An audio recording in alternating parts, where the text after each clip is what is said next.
Hello!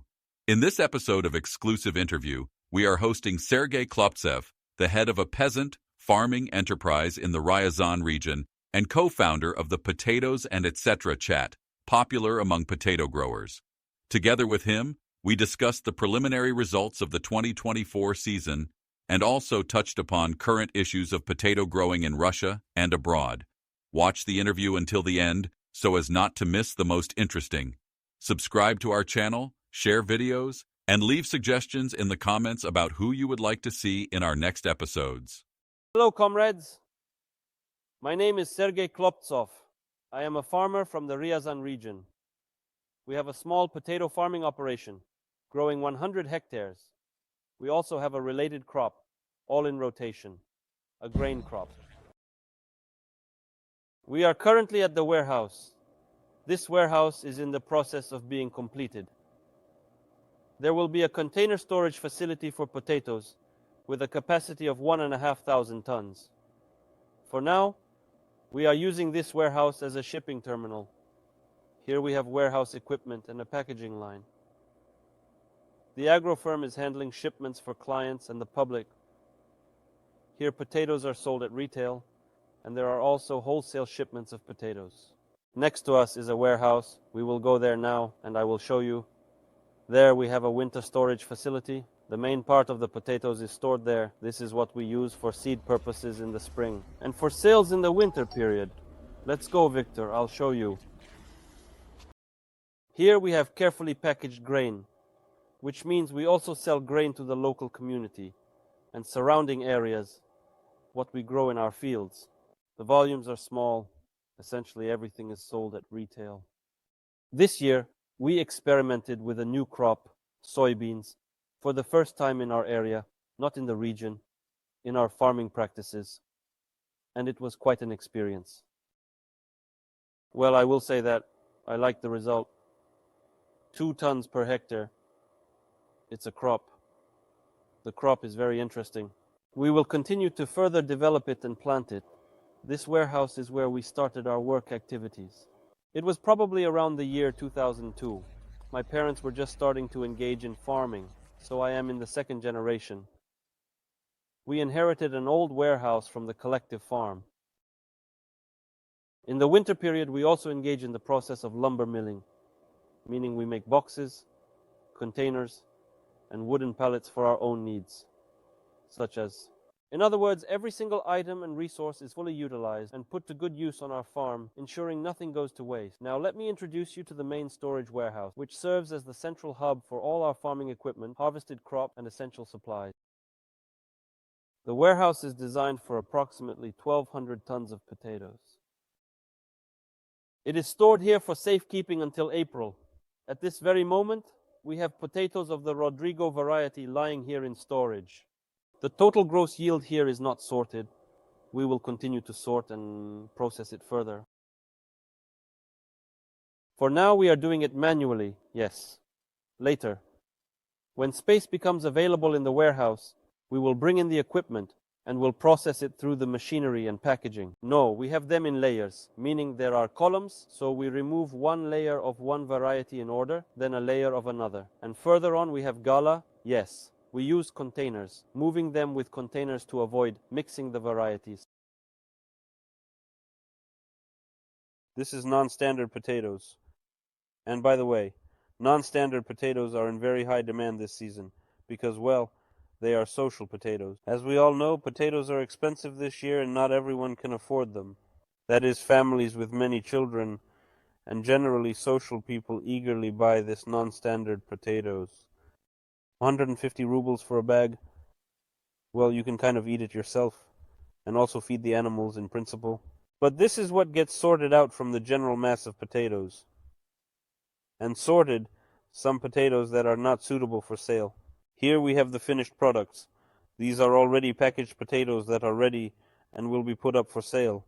Here is where our main storage base for agricultural machinery is located. We service it here, and it is stored and maintained here. Here is our modest collection of machinery. In principle, it is enough for us.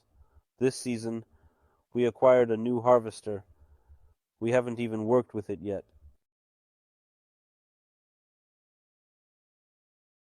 There are 2 tractors in the field right now, and they are being used for something related to the house.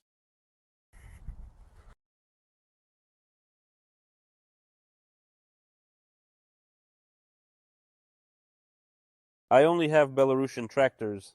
They are the easiest to maintain. They are relatively reliable compared to Chinese tractors. This tractor construction is good, but of course, imported machinery is much more convenient and better. However, it is very expensive, and to this day, it is very difficult to service. Therefore, we decided to make our choice in favor of Belarus. We have potato machinery from various manufacturers, including AVR, De Wolf, and Grima. A lot of numerous and different types of equipment, how to say, technology. Yes, yes. In fact, that is indeed they obtained whatever came their way. Well, yes. This season, we installed a planting system that was provided to us by the company Gratrite. Yulin, but we watered little because we had rain this season. We can get closer to take a look. Here we have a reservoir for irrigating this field and supplying the Yulin circular machine. We pump water here. The water comes from here. The pumping station pumps it to the machine. What was I talking about? Yes, I stopped to think that young people in our country need to acquire a profession that is more practical. That is, there is currently no profession of mechanization. In terms of what we had before, I can share my own example that when I was in school, in the 10th and 11th grades, we had a subject on tractors. That is, upon leaving school, I already had a tractor driver's license, and for any piece of machinery or part, I looked at it and knew what it was and what it was for. The current youth seem to be unadapted for this and lack interest. I think work needs to be done in this direction. How to create prestige. Well, what is prestige? Yes, it's not just about money, but, nevertheless, that is also good. That is, when a tractor driver, which is already happening now, earns more than a teacher and a doctor. Well, there may be prestige, but it's still lacking here, because this is dirty work. Not everyone is ready to do this dirty work. I don't know. I can't say anything. It's probably not my place to deal with this, but I see that others have done it before, and there has been a good result from this. Here we have such an aggregate in the farm. It's called a mulcher. It is of domestic production. With its help, we are bringing fallow lands that have overgrown with shrubs into circulation. In other words, over the past 3 years, we have brought more than 100 hectares of abandoned, overgrown land into circulation. First, the land is brought into use, then it is sown with grain crops, because sticks, wood, and roots will be encountered. These fields are not yet suitable for potatoes. About 2 to 3 years, after planting such simple crops that do not require deep processing, we start to gradually move in. Somewhere around 30 hectares were planted with potatoes this year. That is, they received a very good potato harvest. Well, the land was, you could say, rested, as the common people say, and the harvests were good. What were your yields this year? What problems were there with the weather and disease?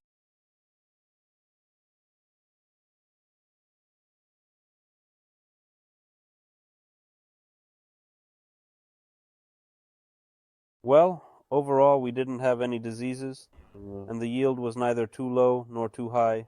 Roughly speaking, it was around 32-35 tons per hectare.